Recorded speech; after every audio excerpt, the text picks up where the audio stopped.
Jagat Dewa Bathara mboten kanyono-nyono kayiwangan wonten satunggiling titah ingkang sowan mongko sareng kula waspaosaken menika mboten pangling Panakawan Petruk kalian Bagong Kakang. Dalah. Kayangan ki paling ora sing sowan ki ya ratu. Apa pendeta kok cah edan-edan iki?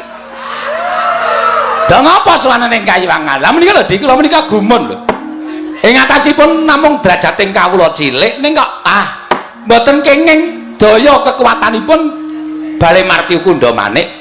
Ing atasipun para ratu kemawon menawi sowan wonten ing kayangan menika kedang nglakoni poso. Samboten-botenipun resik lahir batosipun ajrih menawi kenging walat. Lah cobi to.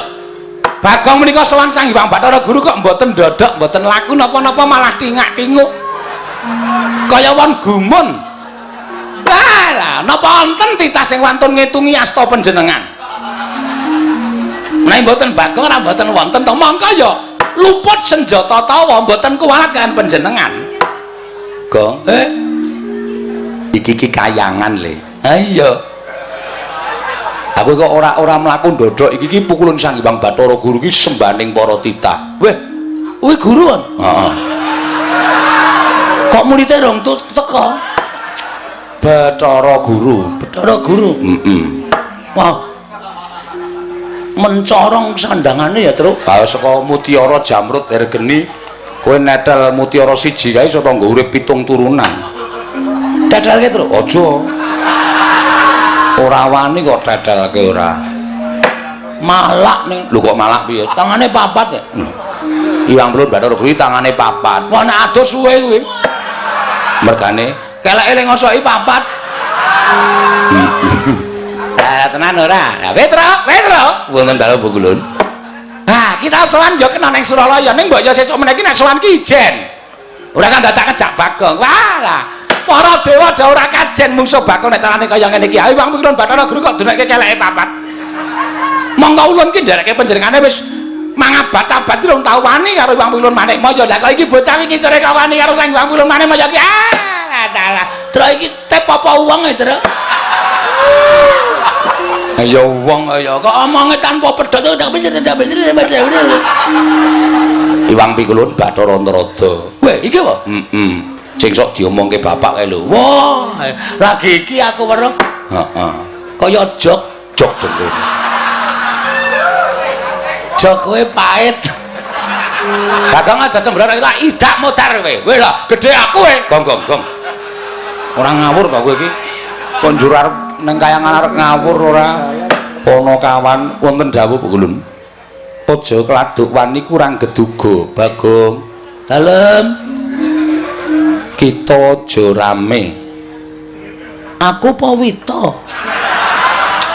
Kowe kuwi, hah? Lah kok muni Wita aja rame. Kita ki kowe. Aku kita. Berarti aku nek munggah kayangan jenengku ganti kita. Ora ya tetep Bagong ning celuk-celukane nek nyebut kowe iki kita. Wah, ngerti ora melu aku mumet aku nek carane. Kata-katane iki beda karo nggone dhewe. Bagong ulun isih gedhe palimarma ulun marang jeneng kita. Aja gawe geger. Mengko mundak kita kena walat. Aluweh. Kowe kuwi lho kita. Jare Bathara Guru kok ulun. Iki ora rampung-rampung memperkara cah. Mocap petuk siji iki. Ulun ki aku. Lah berarti ulune loro to. Kae ya ulun iki ya ulun. Kitane mung aku tok. Petro kantong bolong. Wonten dawuh Bugulun. Padha rejo sak prapta kita. Weh, kowe ya kita, Tru. Wis to. Kowe iki menengo sik. Aku tak wangsulan sik. Wah, ora denger aku. Ora denger piye, ora paham. Angel nang kene iki ditelusuri kata-katane iki angel. Wis wangsulan, Tru. Nonamit pasang Kalimantabe dinebine iki lho duni dumawing tawang towang. Tinepatno ing tulak manuk Bugulun. Nering sambi kula sowan kula tebih saking Rubeda kepareng kula ngaturaken sembah pangabekti kula kunjuk. Iya Petro ulun tampa. ora liwat pangestu lun tampanana kula pun dinggo jimat paripin dayana ing kasantosan. Petro kantong bolong padha raja saprapta kita. Nggih, pukulun Narada wilujeng bekti kula kunjuk pukulun. Ya ulun ta pakarya bombong tias ulun. Ora liwat pangestu lun tampanana ya Petro. Kula pun dinggo jimat paripin dayana ing kasantosan. Panakawan Bagong padha raja saprapta kita. Inggih pukulun kita sowan ing Sambikala. Kepanan kula ngaturaken bekti kula kunjuk ngersanipun paduka ulun. Lho. Hai. Ladong. Piye terus? Salah apa bener? Salah. Ngawur. Iwang Pikulun Bathara Guru. Iwang Pikulun Bathara Gulu. Guru kok gulu. Ketrikel ilate. Ya Bagong ora dadi ngopo. Gandeng kita kuwi atmajaning Kakang Ismaya. Mula ulun paringi pangapura. Sanes Pikulun. Lho.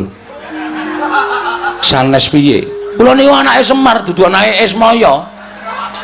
Ismaya iki jenenge bapak iki ya isi Ismaya. Wah, nek ngono aku ora kendang. Si Es. Pak Es. Si Es. Pak Es. Bagong Madaraja saprapta kita. Wah, iki lakone iki. Pangestunipun Iwang Pikulun Narada. Nering Sambikala Pikulun. Ayo syukur. Ayo iya. Wah, caedan tenan ora. Wis dewa ora kajian iki wis ora. Petro padha raja saprapta kita. Pangestunipun Iwang Pikulun Bathara Indra wilujeng. Bagong padha raja saprapta kita. Sapa Indra? Bathara Indra. Kowe nggon film kae apa? Udu. Ora ana telu to Dana Kasina Indra. Iki bedewa ya. Wah, kowe tak tendang modar. Kowe tak tendang genti kowe. Ora ngerti kok arep ditendang ora. Bathara Indra. Oh nggih pukulun Bathara Indra. Bekti kula katur nggih pukulun. Iya. Ulun tampa Bagong prayogakna. Nun nggih sampun boten kirang prayogi. Petruk padha raja sapraptamu. Pukulun Yama Dipati wilujeng. Oh iki bahaya lho, Gong. Hah? Iki bahaya.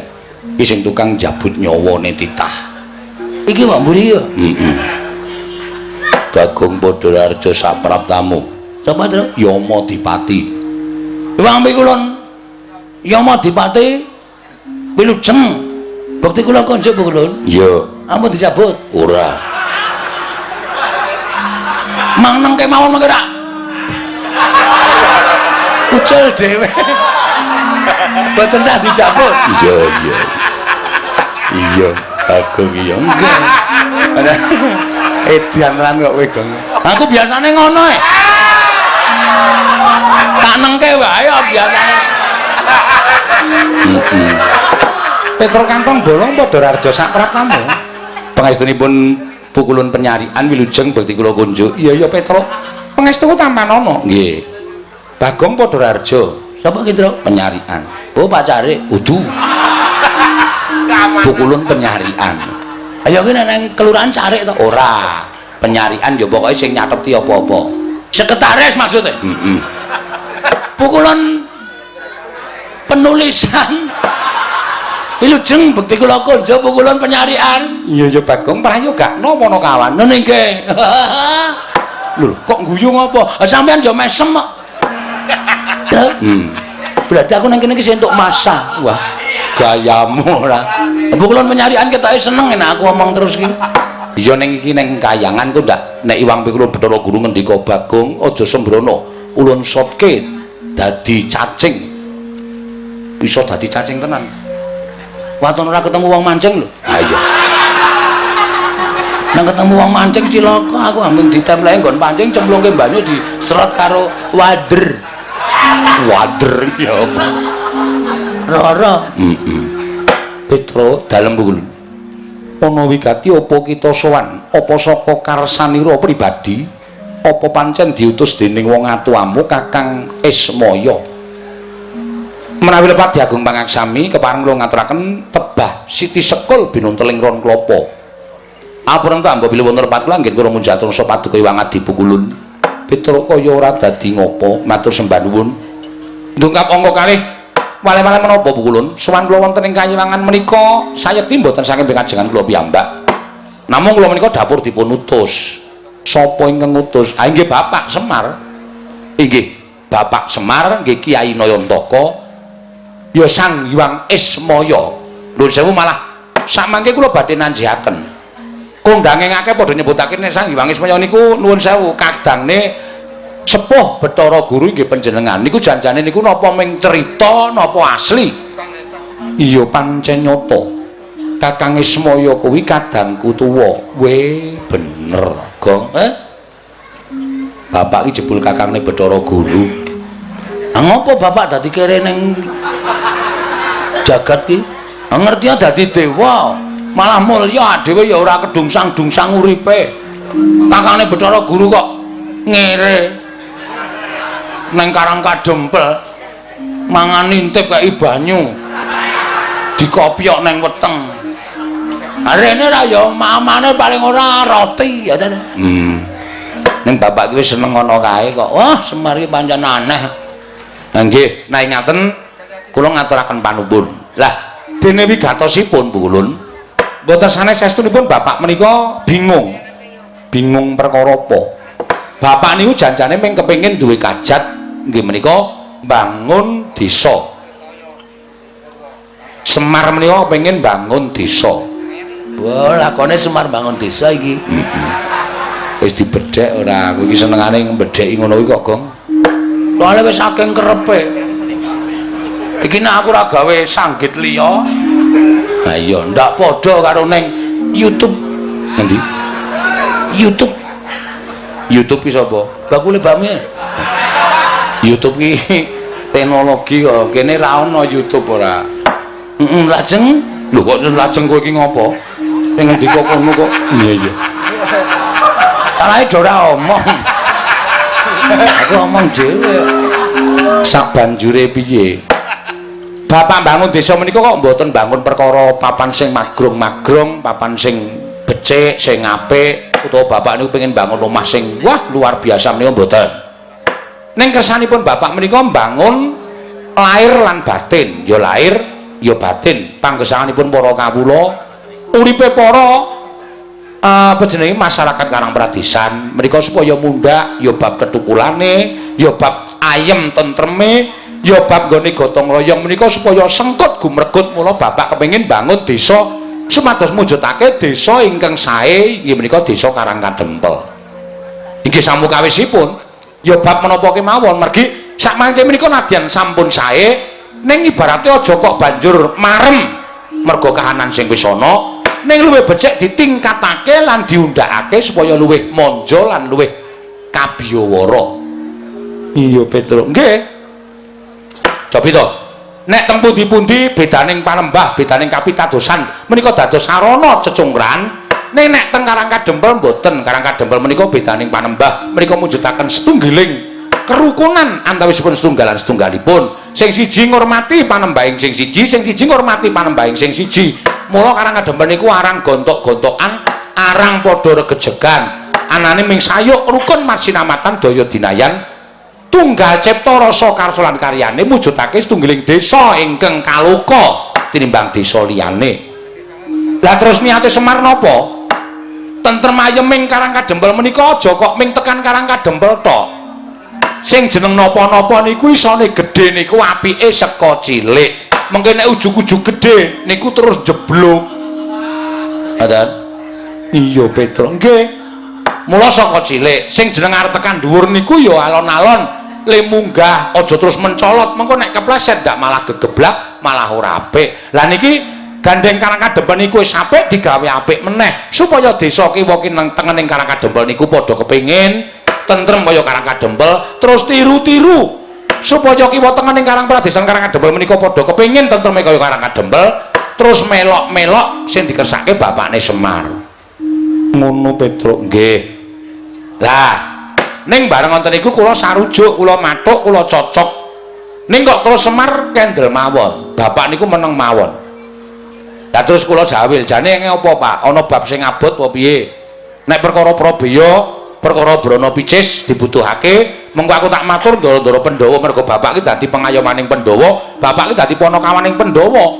nek ora duwe ya nyuwun karo para Pandhawa ora Petruk aku ora duwe niat mbangun perkara iki utawa mbangun Karang Kadempel iki nganggo srana Prabeya ora ning kabeh masyarakat arep tak caketi atine ayo to didudah rasane tresna karo bumi kelairane, tresna karo bumi wutah gedhe ya kuwi Karang Kadempel.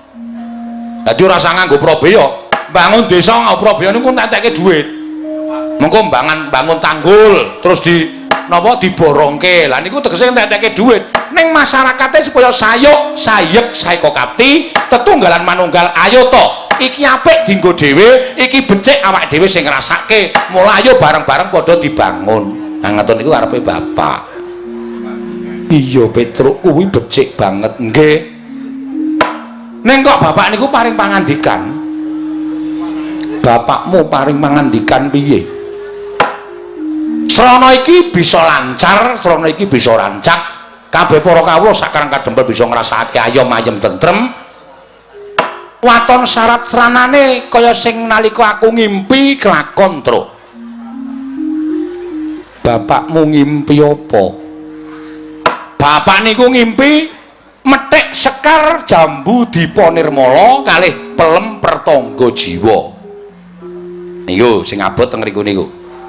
Bapak niku ngasta kondur wujudipun Sekar Jambu Dipa Nirmala kalih Sekar Pelem Pertangga Jiwa. Mongko Jambu Dipa Nirmala Pelem Pertangga Jiwa niku thukule ming neng Kayangan. Lah terus kula cancut, saiki gareng piye sing tuwa? Sagu munggah Kayangan ora? Gareng sambat nek awake lara kabeh. Nek kon munggah Kayangan mboten iso mergo Kayangan niku munggah gunung Himawat sing dhuwure ora karo-karuan. Dalane minggak-minggok lan sak piturute. Iya, nggih. Lah terus gandeng gareng ora gelem kula saguh. Ndilalah kok Bagong ya saguh. Ha to, Gong? Heeh. Arep kula karo Bagong walu tekan mriki ora bareng. Kowe metu ngendi to, Gong? Serungga. Oh. Kowe metu parang tritis mesti ngono ta, Tru? Heeh. Nilai losmen ta kowe ora? Ora ya. Wah, kowe iki. Napak tilas. Napak tilas dengkulmu melocot lho lah. Senengane aja sok buka wadine wiyaga-wiyaga. Ngerti gak aku? Aku mula emoh. Aku liwat Serungga. Ah iya. Arep mampir none Simbah malah gerah. Ya ora apa-apa. Lah sak banjure mila suwan kula sampun Bathara Guru menika wonten sukalelaning penggalih sak mangke paring ogungan. Keparenga sak mangke mandhapaken Sekar Pelem Pertangga Jiwa lan Sekar Jambu Dipa Nirmala menika kaparingna dhateng Petruk niku bapak sing nyuwun. Omongga Bathara Guru, omongga Si Manikmaya. Aku wis ora mapan ning Kayangan. Aku wis ikhlas dadi titah, aku wis ikhlas dadi menungsa lumrah. Nek nganti Bathara Guru kok ora menehke kembang Jambu Dipa Nirmala, kembang Pelem Pertangga Jiwa, aku sing arep munggah ning Kayangan. Bathara Guru njaluk tak walik mripate ngoten niku. Ya Gong, ora aku ora krungu kok. Ajar lho kowe. Ora ana kata-kata ngono ki ora ana. Kowe senengane nambah-nambah ya, Truk. Oh, bapak ki wong sopan wadake ora ana kata-kata kaya ngono kok. Apa bapakmu ngendika kaya ngono? Jane mboten. Namung kula ki mawon supados suasanane rada tegang ngoten lho. Pripun? Dipun paringaken apa mboten? Nek diparingake dina niki ajeng kula boyong kali Bagong, dene ora. Kula kaparingan Purbawasesa. Terus kene maju tak sebul mbun-bunamu. Nek wis tak sebul mbun-bunamu, kowe munggah ning Kayangan. Nek guru ora meneke kembang Jambu Dipa Nirmala, kembang Pelem Pertangga Jiwa, kowe ngamuk ning Kayangan. Ora ana sing iso menang karo kowe. Arep Manikmaya nggunakake cis Trisula, guntur geni guntur angin, ora bakal iso ngobong awakmu, ora bakal bisa tumama ning awakmu. Nah, nuwun sewu mula bengi niki kula rada gleleng. Lah niku wis disebul mbun-mbunan kula. Kula mboten ajeng pripun-pripun. Upama panjenengan ndawake guntur geni guntur angin, nek kula ora apa-apa, ning mang dawake Bagong. Bagong dereng disebul mbun-mbunane. Wah, semari banci ndhe banci ladan. Iki kok sing dadi korban aku ngono. Kowe wis disangoni daya kawijayan karo bapak, aku blas e. Ha engko nek ditamani cis Trisula sing modar kowe. Modar neng kene. Aja kuwatir Bagong, wong mati ning kayangan ki jujuk swarga. Wis truk kowe bali dhewe. Aku tak mati nang kene. Aku ngendikane Bathara Teka iki, hus. Anu Bathara Antarada iki nek mati nang kayangan ki bakal munggah swarga. Wis kowe ning neraka tak idiak sirahmu. Ramit ya, Tru. Sing ngomong sapa wong mati ya didelok ala becike, nek ala ya nyemplung neraka, nek becik ya nyemplung swarga. Ora ana kok mati ning kayangan jujuk swarga iki dapusi Bathara Antarada. Wah, asem e. Ora tanggo jog lho. Agenge pancen trembelane kak kowe iki. Iki Bathara Antarada iki kami tuaning kayangan kok dijak-jog. Ajog ora? Ayo ajog. Ajog ya wis. Ngene kok geger ora. Ngono Petro. Nggih, nyuwun pangapunten. Namung sedela kemawon. Mangke menawi sampun paripurna nggihipun damel srana syarat inggih menika wujudipun pambangunipun padukuhan Topat Desa Karangkadempel. Badhe kula konduraken upami dipun paringaken dhateng Bapak malah Bapak matur nuwun. Syukur kinarya pusaka wonten ing Karangkadempel Pukulun. Caca muntaplir kinetap duka yayasinipe. Etra kocak mundarandir.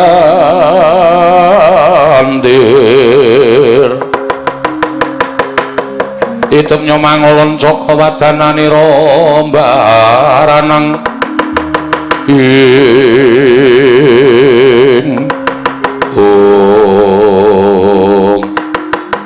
Kakang Rodo kados pundi Kakang? Landara dase tadi. Napa sing kula aturaken sekawit kala wau jebul wonten nyatanipun. Kula mun jatuh Paduka Dipati Bathara Guru nek Pandhawa ora duwe niat apa-apa ya kiwa tengening Pandhawa serati ning Pandhawa. Lah dalah nyata. Petra sowan njaluk kembang Plempertangga Jiwa, kembang jambu Dipanirmala. Monggo Purbawastra Nasta Paduka Dipati Bathara Guru dipun paringaken menapa mboten? Nek ora diparingake ya kudu iso nundung Petruk, nek diparingaken ya menika langkung sae jan nyatanipun ingkang mbetahaken menika Semar Badranaya Kakang Semar Nayantaka meniki kadang paduka sepuh piyambak. Inggih Kakang.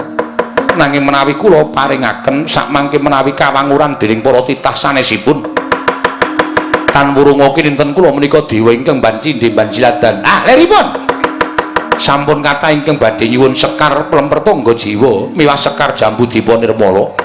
Mboten kula paringaken nanging sareng kula warga kula piyambak ingkang nyuwun tumunten kula paringaken.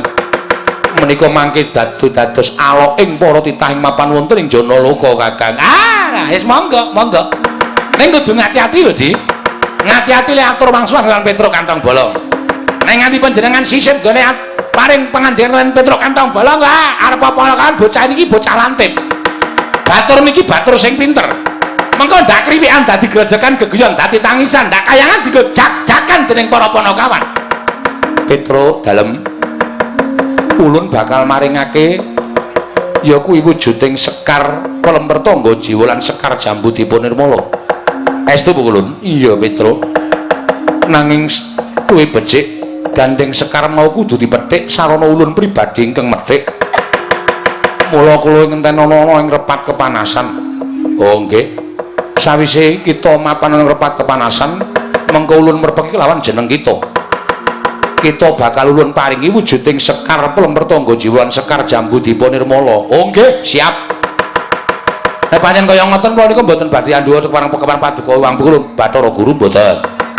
Nek dipun dawuhi nenggo wonten ing repat kemanasan sendika kula tak mundur saking Datulaya utawi Bali Martikunda maneh ngentosi sak bibaring pepanggihanipun para Jawata kula ngentosi rawuhipun Iwang Pikulun Bathara Guru. Iya, Panakawan Petruk.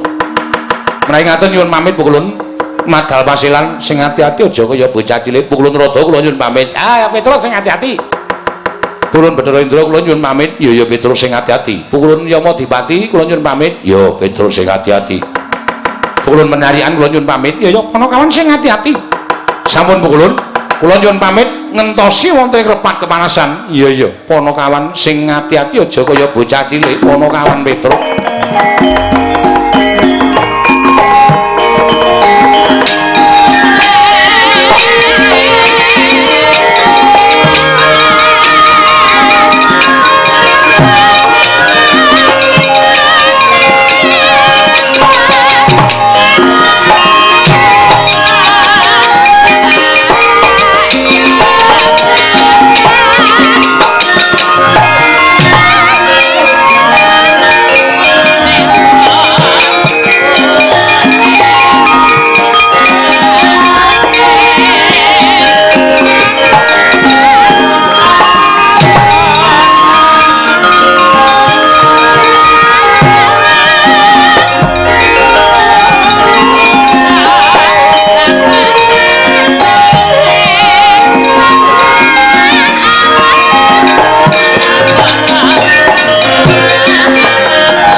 Semar wangsit pindha kumbang ngajaping tawang susah angin ngendi nggone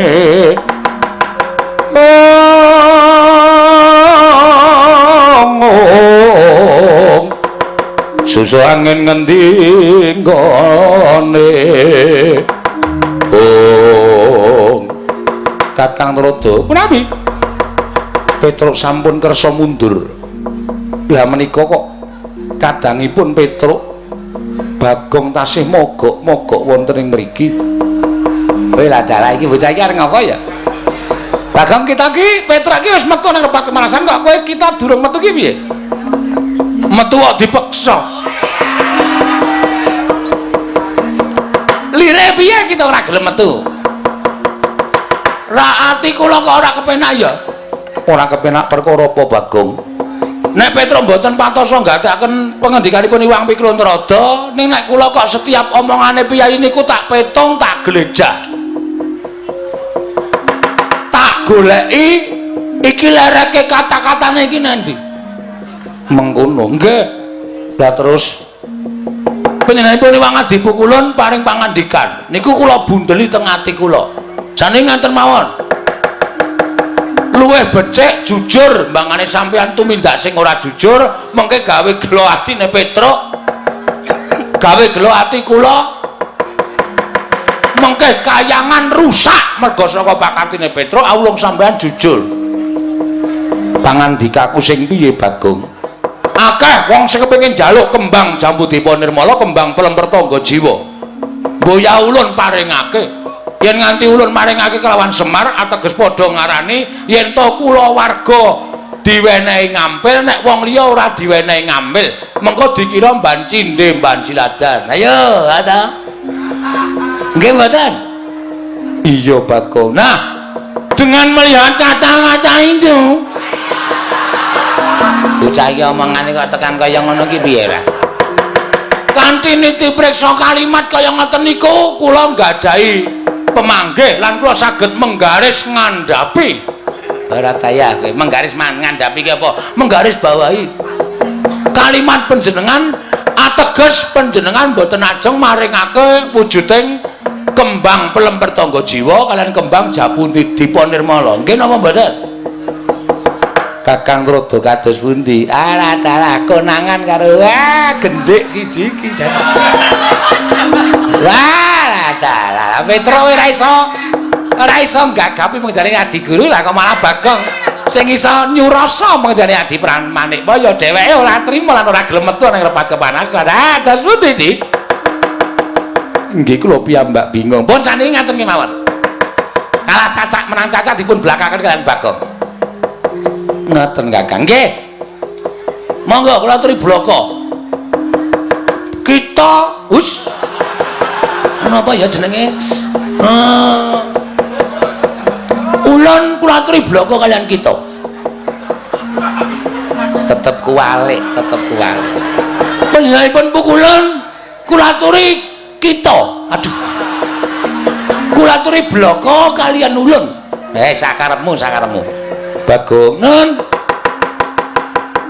bloko suta blak kotang terus terang waduh kata-katane kok kaya ngono to kata-katane piye aku mau bloko suta blak kotang terus terang ngoten genteong Bagong wong edan ning kayangan ki ora kena saru sing saru ki sapa kok teko wus ana wong saru kok omong ngiroke blak kotang terus terang kok saru ora prasaja wae nggih yen to Semar bakal nyuwun pelem pertangga jiwa wujuding kembang lan kembang Jambudipa Nirmala yekti Semar nerak pacak nerajang perbatang lho sebab apa sebabe Semar kuwi titah Semar kuwi titah jare kakang panjenengan Kang Mas panjenengan Sang Hyang sapa mau Ismanto Ismaya Ismaya iya lah padha karo Semar niku uripe nang donya ning jane statuse dheke wong KTP-ne wae kula delok status dewa ngoten kok niku ateges Semar niku dewa Sampeyan aja terus beda-bedake Semar karo panjenengan. Dume panjenengan dadi dewa teng Kayuwangan Suralaya. Dume panjenengan Semar urip ning Ngadipada, terus sampeyan beda-bedake derajate Semar karo sampeyan. Niku jenenge ora kabeh. Mongko sampeyan padha-padha putrane modar aku. Coba. Ora denge kok dadak omongan ora. Ya anake sapa? Ayo anake bapakne. Bapakne sapa? Empuh. Sang Hyang Bathara Tunggal. Nah, Sang Hyang Bathara Tunggal. Sing biyen jare lahir ceprot wujud ndok. Nggih to? Ngerti kaya ngene tak dadar. Modar kabeh sisa. Mak goreng kei Lombok ora ana Bathara Guru. Ora ana Ismaya. Ora ana Seja Mantri. Mlebu ning wetengku kabeh. Wah, cakok nekate kaya ngene lho. Iki ning Kayangan kok nekate sak penake dhewe iki piye? Tetep ulun ora bakal maringake. Nek ora gelem maringake, Petra wis diparingi daya kekuatan karo Semar. Rawe rantas Malang mesti bakal tak putuk. Dawuhe Bapak Bagong, kowe anakku sing tak tresnani. Petra tak wenehi kekuatan. Aku percaya karo omonganmu. Merga kowe iki tim sukses Semar Badranaya. Mula kowe kudu iso omong ning ngarepe Bathara Guru. Nek pancen Bathara Guru menehake sakarmu tawane Purbawasesa, aku kakangne Bathara Guru, kowe menang gawe geger ning Kayangan.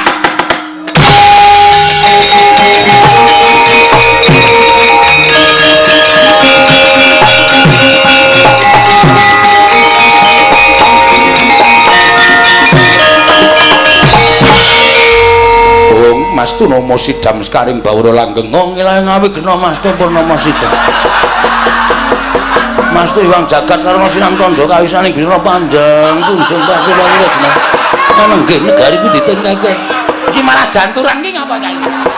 Wah, wong ilahe iki sebutaning para dewa. Aku ya iso nang wong ilahe.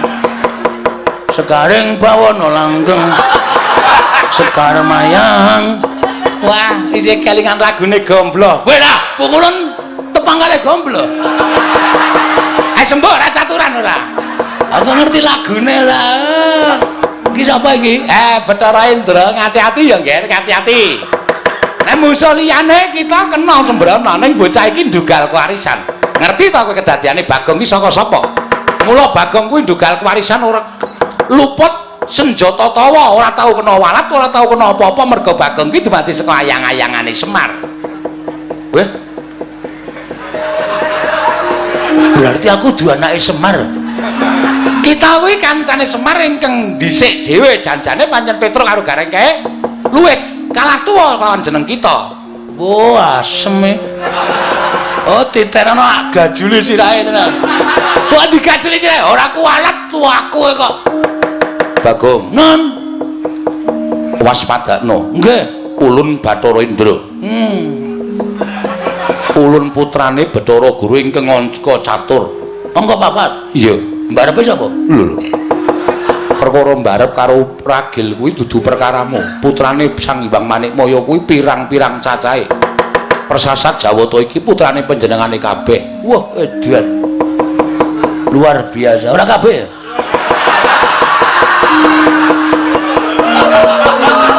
Apa ora?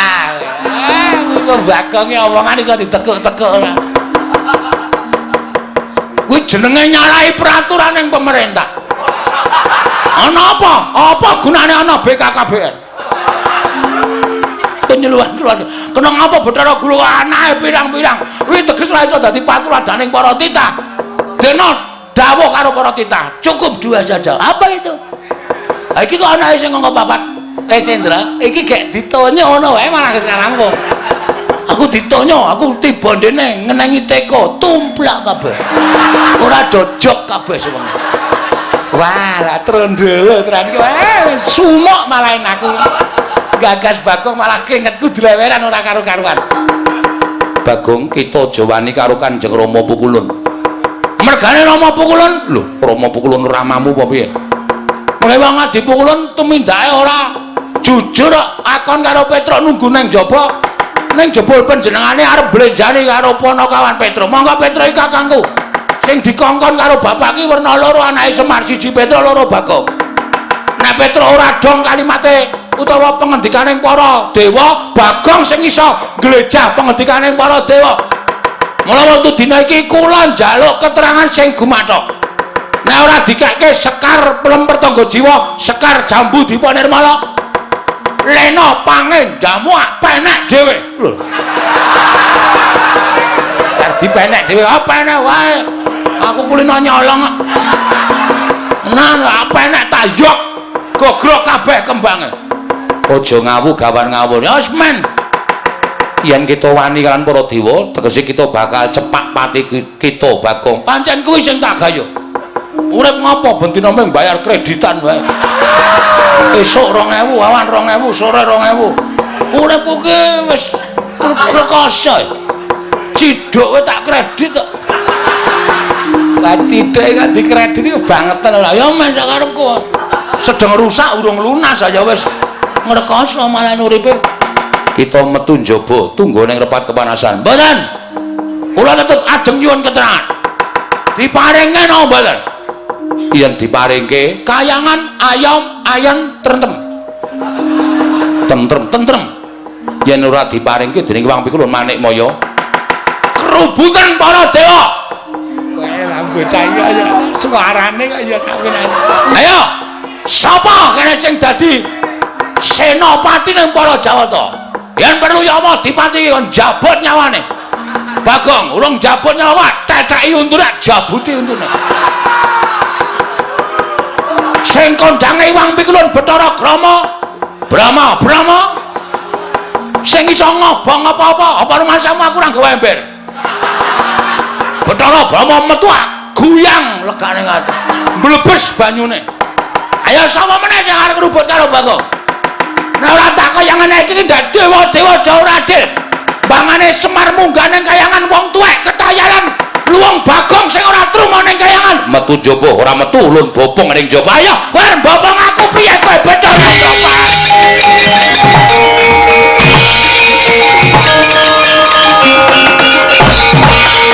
Wedan. Iki ya bali meneh ki piye? Endra. Iki gak merucat ki piye? Apamu kapan kowe ayo? Lendange tak kethok. Aku mbrojol dhewe ayo. Bagong wis sepeleke cah digdaya. Nek men digendonge aku digendonge. Sok tak tibake dhewe. Ngopo e? Tak gawe rame sisan. Lho. Digawe rame sisan piye? Sinuwun jagat Giri Pratingkah kowe ora kelingan to kendikane? Nek nganti kembang Pelemper Tangga Jiwa karo kembang Jambu Dipa Nirmala kuwi diwenehke karo Petruk, mengko dianggep Pukulun Hyang Jagat Girinata kuwi piyai sing ora adil, dewa sing ora adil. Kanthi aku menggaris ngandhapi kata-katane Sinan Pukulun Bathara Guru kuwi, aku curiga. Apa? Curiga. Curiga ya apa? Kuwi lho, ora percaya kuwi lho. Cubriya. Nah, aku Cubriya. Iwang Pikulun Jatimurti, Wang Pikulun Bathara Guru mesti ora arep menehke kembang sing tok jaluk. Ning kowe tekan repat kepanasan iki mesti mung arep diapusi arep diwenehi keterangan sing janjane Sekar utawa Sekar Pelemper Tangga Jiwa, Sekar Jambu Dipa Nirmala kuwi ora bakal didunke ning Karang Kadempel. Aku metu nganti digotong karo Yama Dipati ya, Tru. Oh, mosok? Iya. Belang mergo do ketoke do wedi kabeh aku ngamuk nang kayangan. Bathara Guru unek-unekke. Lho. Kowe ora disotke. Wes ora mandi. Aku kok disotke. Sing jeneng nggon angker tak uyuhe demite mlayu kok. Apa meneh ame disotke dewa. Lah terus iki titenono mesti dewa-dewa do tekan kene. Nek dewa tekan kene kowe ngati-ati lho, Tru. Nek kowe kon bali aja gelem, bali kena ning bareng karo Sekar Pertangga Jiwa, Sekar Dipa Nirmala. Ya, manut karo kowe le. Heeh.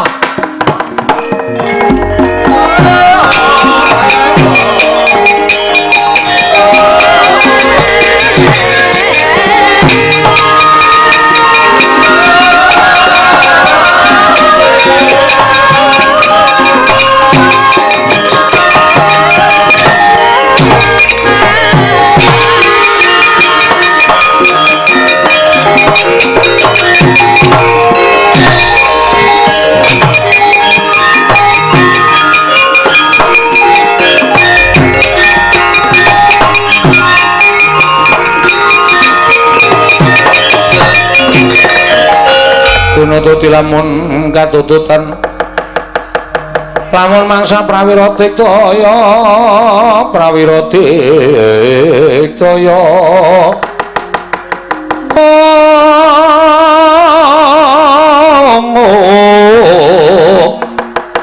Ronanggono magawe gelari rawang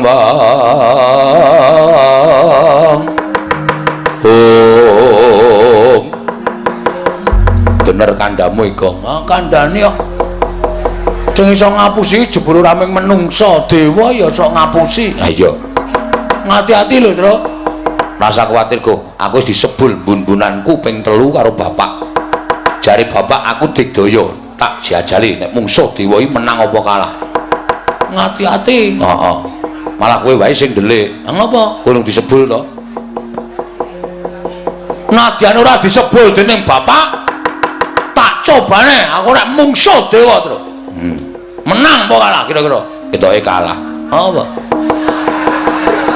aku ora disebul kok ora masalah men kalah ya men ya wis diantepi ya diantepi bakti kula kunjuk pukulun Sang Hyang Bathara Indra ya piturut tampa pangestuku Tampanana nggih sangat anggen kawula dadosaken jimat Pulundra Brahma bakti kula kunjuk ya piturut tampa pangestuku Tampanana kula pundi sing mburi sapa Tru Bathara Brahma wah iki sing seneng sok nang radio lho sapa Brahma Kumbara udu Brahma Karak wis kuno banget kok aja ditokke to wis do lali kuwi iki kuwi jaman cilik-cilikan kowe Brahma Kumbara ki ora ha ya Pukulan Bathara Indra bekti kula kunjuk ya Bagong tak tampa kowe mau tak gendong kok merucut sampeyan ning gendong meng angas-angas kok ora serius mula kula ngro kula obah wae tiba terus mlebu melih teng Suralaya iya nggih terus dibopong karo Kakang Pukulun Bathara Yamadipati ha nek nika lho nyikep tenanan nganti rasa ambegan aku nganti tekan riki niki Bathara Brahma bekti kula kunjuk ya Bagong tak tampa pangestu ulun Tampanana nun niki sangat anggen kawula dadosaken jimat sik ya terus tak golek banyu lha ngopo kae Brahma wae dewaning geni nek ora disiram kok ndak ora murup genine ade cilaka rasa aku wis jebul mbun aku ping 3 rasa kuwatir kok kuwi gatosipun ngemban dawuh timbalaning Wang Pikulun Jatimurti ya Rama Pukulun Sang Hyang Jagatnata Petruk dina iki kowe kon bali ngandel ora terus Sekar Pertangga Jiwa Sekar Dipanirmala ora bakal diwenehake marang kowe merga kuwi kembang kayiwangan ora sadengah titah iso mboyong wujuding kembang kemapan ana ing kayiwangan mangriyen to bapak niku ya dewa ya wong bapak niku wujude titah ngoten dadi nek bapak nyuwun Sekar Pertangga Jiwa Sekar Jambu Dipanirmala niku wis sak trepe wong bapak niku ya panjalmaning Jawata ngoten kok ora dikeparengake kok Hyang Pikulun Bathara Guru ngendika nek ora saben titah iso mboyong Sekar Dipanirmala lan Pertangga Jiwa niku ateges Hyang Pikulun Bathara Guru wis nyebratke bapak minangka dadi ganeping Jawata monggo nika titih Sang Hyang Bathara Ismaya Riwon kula nyuwun keterangan nek kula entuk keterangan sing gumathok ora apa-apa kula bali kula tak matur kersane bapak ning nek mengke bapak nesu dadi manik moyo wis ora nganggep aku kakangne Petruk ora usah melu-melu aku tak munggah ning kayangan sapa sing wani karo bapak ayo wangsulan Ndra apa sing domongke Petruk iki betul iki mumpung aku karo Petruk isih gedhe palimarmane ora ngamuk ning kayangan nek nganti aku karo Petruk ngamuk umpama aku kalah aku medhun ning omah ning Karang Kadempel Pak aku diajar karo Bathara Indra karo Bathara Brahma nek bapak nesu piye bro gegeku kesatulita lit mel Indra karo Brahma kok ngajar anakku tersayang kepengen ora suwe le dadi dewa munggah ning Sulendra Bawana munggah ning swarga Dahana ngubal-ubal entut mudhar ngontute bapak aku wingi dintute 4 sasi opname ya Tru ayo sembrono ora wose gelem bali apa ora nek kula purun wangsul ben awamu Yen mboten purun wangsul, mapan tak cemplungke kawah condro di muka. Waduh. Gong, cemplungke kawah condro di muka. Ora apa-apa lho ngadus kok awake dhewe. Kawah condro di muka ki apa? Kolam to. Wis. Kawah condro di muka ki geni utawa neraka sing nggo ngukum wong sing tumindak angkara. Isine geni tok, kuwi nggo nyiksa wong. Aja. Ya ya mulai. Lho kok jare mulai kita? Wis wajib tak paneni kok mulai. Rasa wedi to. Kawah condro di muka dicemplungi wong ora salah karo awak kaya awake dhewe iki genine adem. Sing kandha sapa? Aku ngono. Lah nyoto apa ora? Lah mbak aku mengarang kok iki. Kowe iki ngawur senengane ra. Kula mboten purun wangsul. Yen ngono kowe wani karo Bathara Indra. Estunipun kula mboten wantun. Ning gandeng panjenengan meksa kali kula nggih nyuwun pangapunten, Petruk. Isih gedhe palimur mulun kelawan jeneng kita. Ayo bali. Bali apa ora? Wangsul kula nang nganti didukani bapak kula isin, kula wirang. Mula nyuwun sewu kula mboten ajeng wangsul. Yen kowe ora bali tegese wani karo para Jawata. Nyuwun sewu mboten ajeng wantun. Kula mengke pengen boyong sekar Prampertangga Jiwa, sekar Jambu Dewa Nirmala. Niku tok nggo saat bapak li ajeng bangun karang kadempel kok pukulun.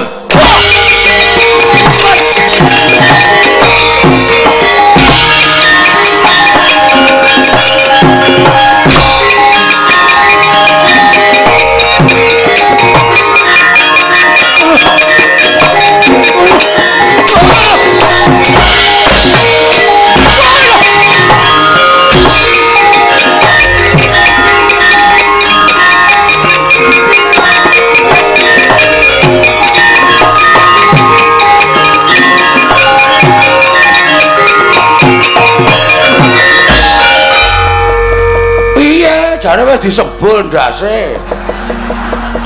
Oh, Kang. Wah, Semar ki ngapusi. Semar ki biasane sok omong ngono iki lho. Gedhekke atine anak ning jane ora ana apa-apane. Lah jare wis disebul siramu, kowe iso digdaya ngungkuli dewa. Ah dantem Bathara Indra kok aduh mati aku. Ojo gedhawasan aku mati aku. Apa piye kowe? Kok aku sing ngrasake lara e. Wah, wis. Ya mulai ya ajare Semar. Lho. Lah ngopo? Ngapusi kok. Nyatane musuh dewa ya kalah kok. Kok tendangane. Aja kok gawe bapak kok. Bapak-bapak piye? Ha terus piye njaluk bantuane sapa? Wis. Ha kowe? Terus. Kowe wis sing disebul Semar wae. Aduh mati aku. Apa meneh aku sing urung disebul? Yantem pisan iso almarhum. Oh ya, nganggo pikiran kok nek omong ki. Aku ora nganggo kekuatan apa-apa kok kon mungsuh para dewa iki terus maksude piye? Petruk, aja mlayu.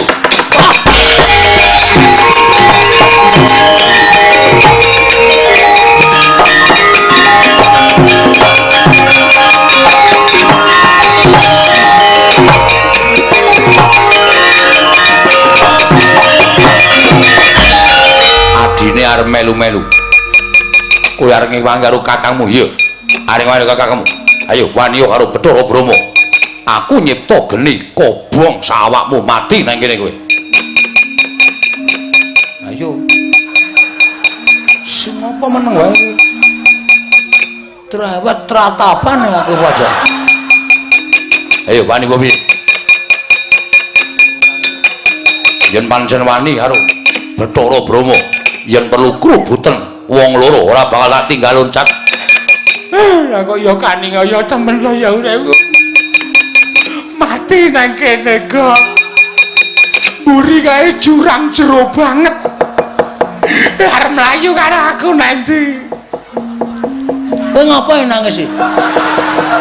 Mati karo aku tenan le. Ketemu Bathara Brahma kuwi nek nganti nyipta geni kowe karo aku kobong. Mlayu. Mlayu matamu e. Buri iki lho jurang iki lho. Repat kepanasan ki dhuwur gunung, dhuwur banget iki jurang arep mlayu nang ndi?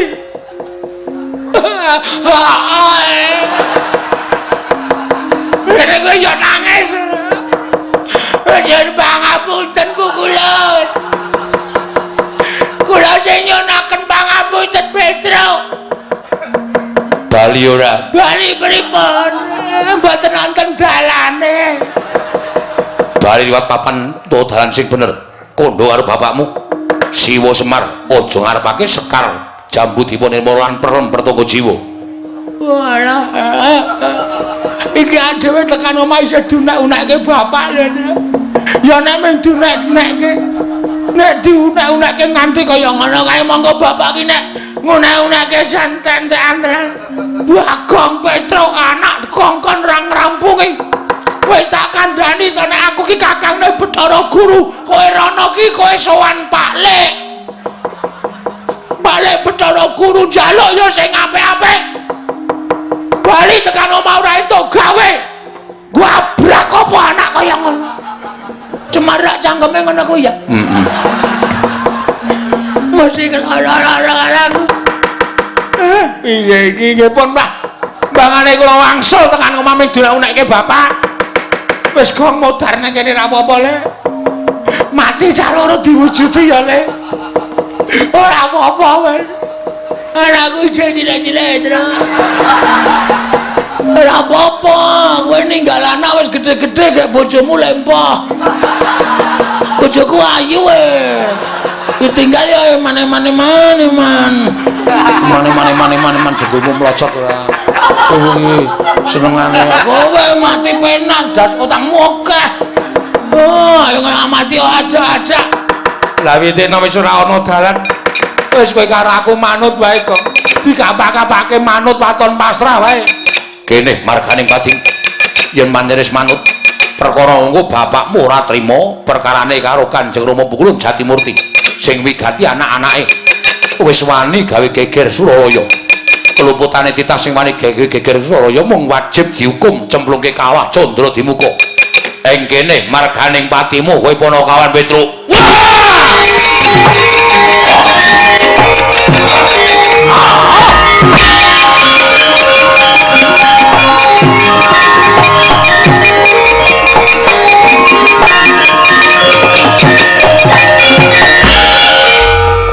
Sapa Gong? Kancamu apa? Kaya kancaku sing parkir nang ngimo giri kae, Tru. Rambutnya ya rewo-rewo ngono kae. Lho kok gereng ya, Gong? Hah? Kok gereng ya? Buta kae le, hah? Buta? Lho sapa ya, Tru? Monggo Pukulun Bathara Kala. Engko nek Pukulun Bathara Kala kae mung duwe pamrih kae mesti. Ngewangi kowe engko nek dewane kala kabeh, Pedro, Bagong, aku luwe. Kowe dadi panganku, modar. Mati meneh. Piye to iki kok ora ketoke ra penak terus to, Gong? Kowe iki lek gawe sanggit piye, Tru? Awake dhewe kok ngrekoso terus ki piye to? Wis dasar dadak. Piye-piye kalah cacak menang cacak butuh kae tututi takoni sapa kok yo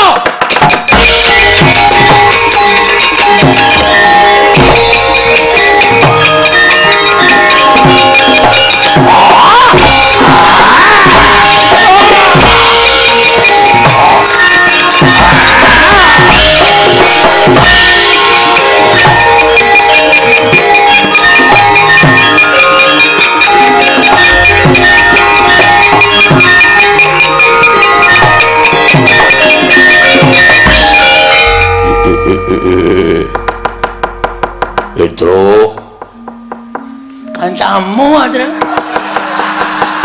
ketarane aku ingin kenal karo kowe Petro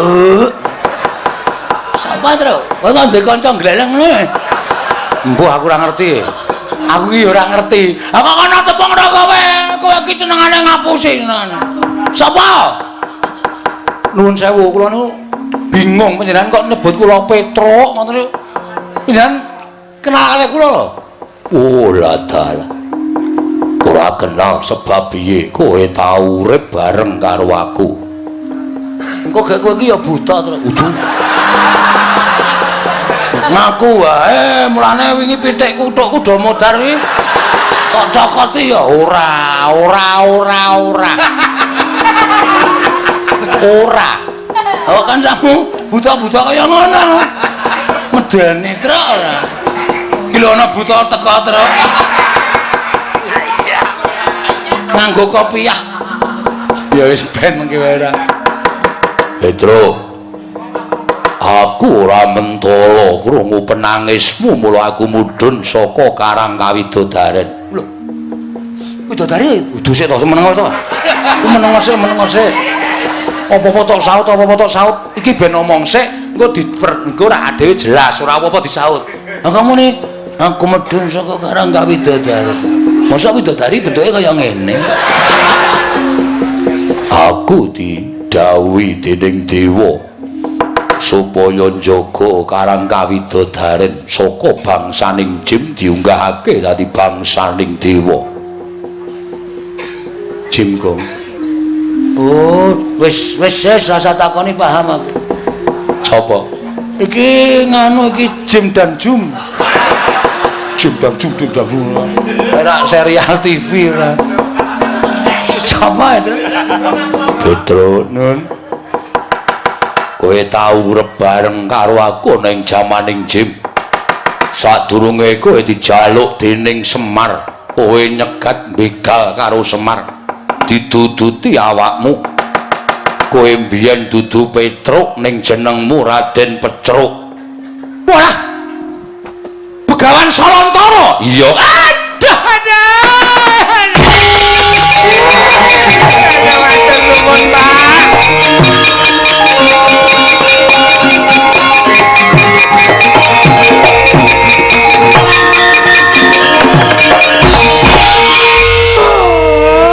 Bapak. Iya.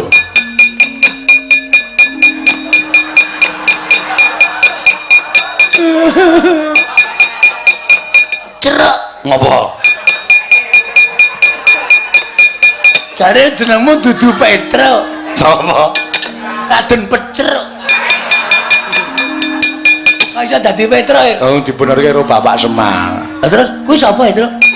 Kowe tak critani Yoga aja lara ati, ha.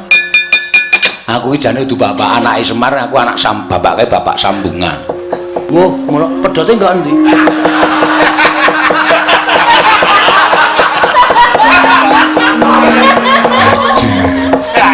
Maksudnya Bapak Sambungan ki aku ki mbiyen dopeni karo bapak. Tegese bapak angkat ki nek carane Jawa Bapak Sambungan. Mengkono. Heeh.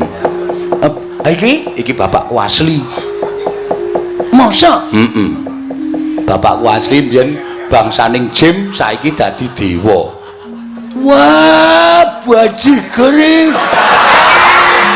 Anak dewa e. Heeh. Ya nyun ngapura, Gong. Nah, terus aku, kowe iki mung saka ayang-ayangane Semar. Bapakmu ya ora ana, mbokmu ya ora ana, dumadi saka ayang-ayangane Semar. Sing nyipta mbiyen ya Iwang Pikulun Spada Wenang utawa Iwang Pikulun Asih Prana. Oh, tepung aku karo Asih. Asih Prana. Marse apa Asih? Nek Marse tepung aku klawer to, udu.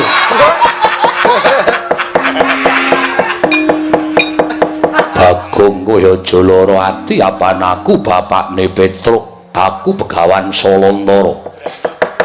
Saiki ngalih jeneng Gandharwa Raja Bali. Weh, ora tau pulang. Iya. Gandharwa Raja Bali iki jeneng kok ora tau pulang. Matur suwun Pak, sampean pun ngerti kali penangise ati kula. Petruk, kowe aja wedi. Aja kowe leren nggonmu njaluk Sekar kelemper tangga jiwa jambu dipa nirwala lan aja rumangsa kijenan ning kayangan ingkang sejatine gegayuhane bapakmu mau becik ya mung Iwang Pikulun Jatimurti sing kesasapan tumindak sing ora prayoga. Yen ana dewa sing arep gendhak sikara karo kowe singkirke aja melu-melu.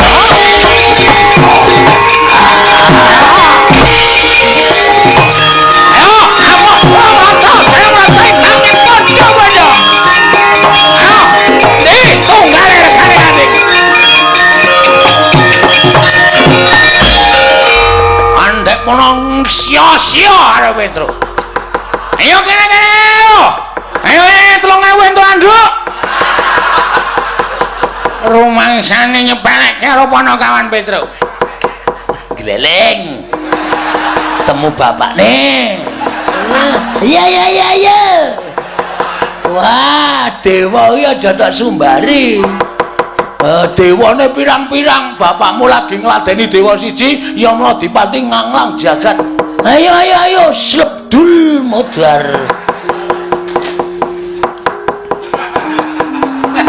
Nek ra prayitna, Bagong iki ngomong sok nyemelangi ora. Aku ki mek ngomongi kok ora. Ora medeni ya ora, mek ngomongi. Mek ngomongi. Wong urip nang donya iki dibajeke omong kosong. Omong kosong ora. Ayo delok bapakmu lek gret kae tro. Ya, wah, ayo kaya ngono kok. Ah, dewa bubar mawut ra karo-karoan galuh. Wah, seneng. Ayo,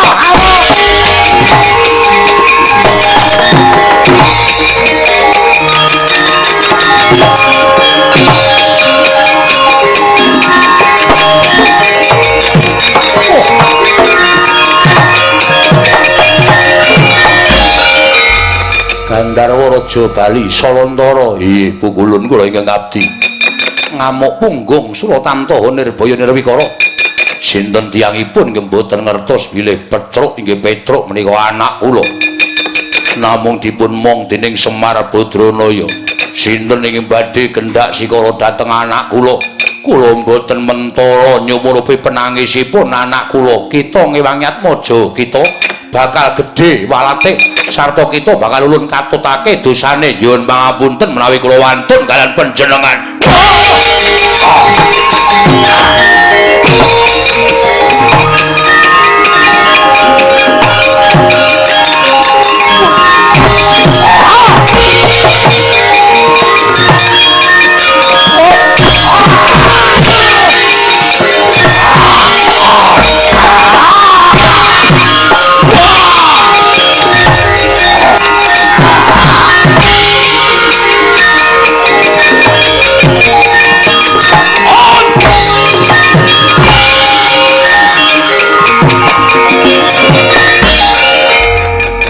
Salantara pukulun Yamadewati ya kowe ngorak-arik para dewa ora minggat jebol nyawamu mangsa bisa ngrawat tinjung akhirat nyawamu monggo Ratri Medjaya dateng pun Gandharwa Raja Bali.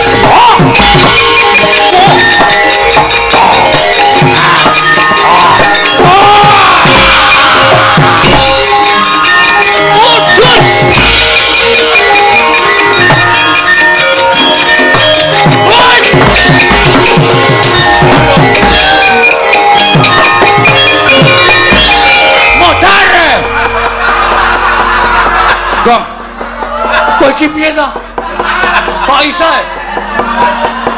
Tok jupuk nyawane, lak pejet kala mendinge. Lah sebabe bapakmu dijabuk nyawane, to? Apa nglekar kaya apa? Ning wis iso tangi meneh. Oh ya syukur. Ya mau dipati iki? Piye iki? Nyawane nendi? Aku ora weruh. Ngene nganti ora ana, kowe dukani Wang Pulun Bathara Guru. Mati tenan apa mengedha-edha iki? Aku ya ora iso njabut nyawa kok gek mengedha-edha. Ayo wong tak jombak tak pejet kala menjinge kan. Enggak mudar. Ayo lah. Urip kok. Anget tak, Truk?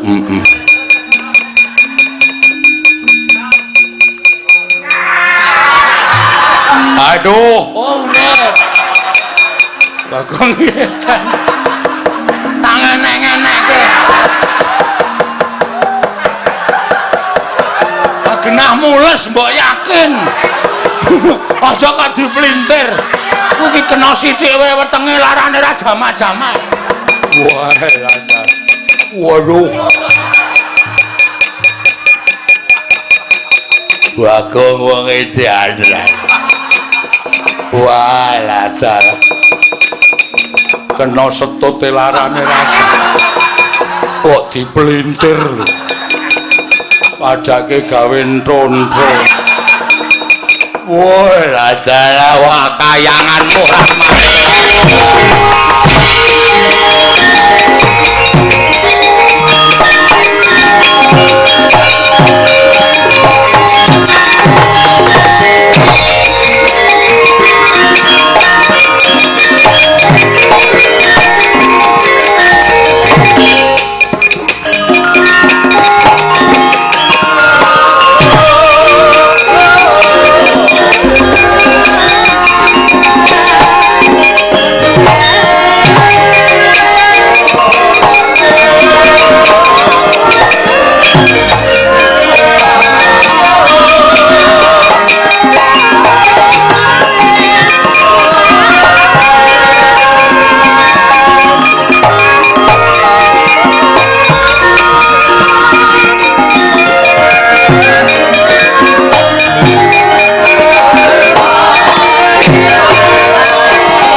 Putra Pandhawa tata gati Wisraya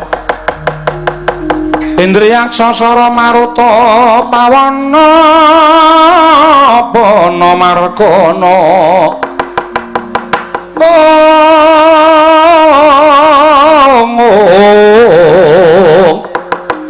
Samirana lan warayang wisikan magulingan limo kencang warudayang pak pong bu bolong kali cedhe sapa sing gawe Gandara Raja Bali wonten dawuh Pukulun lah kok dadi kowe mbelani karo Petruk akeh sangjaning para Jawata Widodara Widodari padha nungsang kuyang numbuk bentus padha golek papan pendelikan awit wedi kelawan pengamu ing Salantara iya manah kula namung boten mentara kula mireng dhateng penangisipun anak kula pun Petruk anggenipun dipun sikara dening para dewa wekasan kula kedah mandhap lan belani dhateng anak kula ya bener sing jeneng arep netangi kamurkaning wong lanang kuwi siji rusuh ana bandane angka loro rusuh ana bojone angka telu rusuh ana anake mesti bakal muntap inggih mula nek jeneng mokal Petruk ki atmaja kita. Petruk ki anak kita. Inggih. Petruk kuwi anakmu, mula ora jeneng mokal yen to kita mbailani karo Petruk Kantombolong. Ya mong ngene ya. Gandharwa Raja Bali aja nganti kawanguran Iwang Jatimurti. Sabab yen to nganti kawanguran Iwang Jatimurti, kita mengko bakal nampa pidana saka Iwang Jagadgiri Pratingkah. Inggih, Ulun. Sartane Petruk Kantombolong apa dene Bagong? Kita baliya marang Madyapada ulun jarwani jati ning lelakon penemune Iwang Pikulun Jagadgiri Nata wong atua kita bakal ngembari marang panguwasaning para dewa kuwi mau wis tak klerokke nanging ora diagem apa kang dadi atur ulun lah iki saya ngombro-ombro pangertine Iwang Jatimurti bakal mudhun ana ing jagat bakal sak pejagong lawan bapakmu mula mongko perkara kala becik bener luput men ditanggung karo bapakmu perkara iki men dilakoni dening Iwang Pikulun Jatimurti apa dening bapakmu Semar? Oh ngaten Bu Kulun. Ya. Wis ngono wae ya. Salantara kita bali marang kewajiban kita. Petruk ben bali marang Marcapada, bali marang Karangkadempel. Oh iya, ngestakaken jauh. Ya monggo tak kandhani ya Petruk supaya bapakmu kinen prayitna ngati-ati malang tingkah lakuning kadange dhewe ya kuwi Iwang Jagadgiri Nata. Nggih, ngestakaken jauh Bu Kulun. Wis ngono wae. Ulan kondur makayangan sembah kula ingkang ndherekaken Jengkar Paduka sembah kula ingkang ndherekaken Jengkar Paduka pulun ya wis karya slamet ya Petruk bali nang Macapada nggih ngestakaken dawuh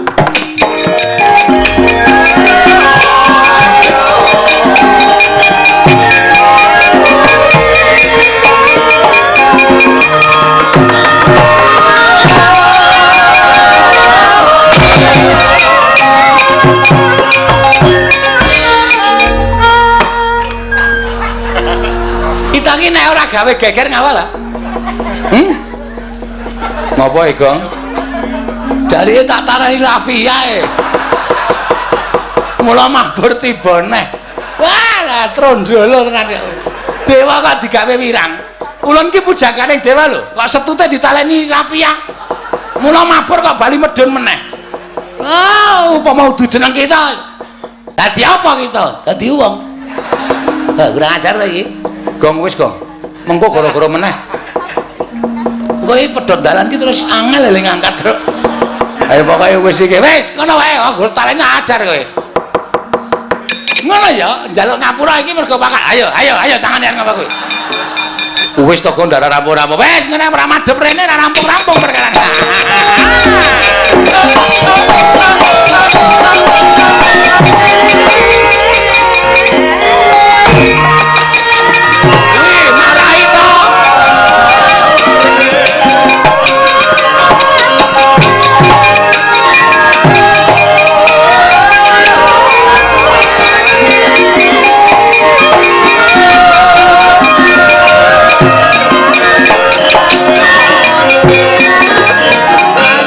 Putra Pandhawa tata gati Wisraya Siang nyoma wingis-wingis tuta mangolir gua sela mangling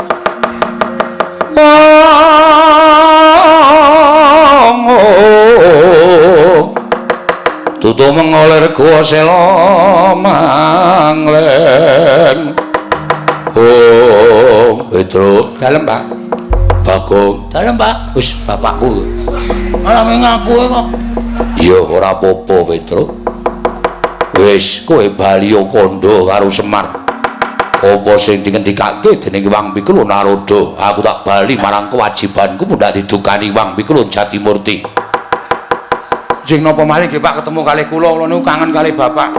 Sok yen ana sing njaluk lakon Semar bangun kayangan Petro. Wah, kok malah diomongke lho.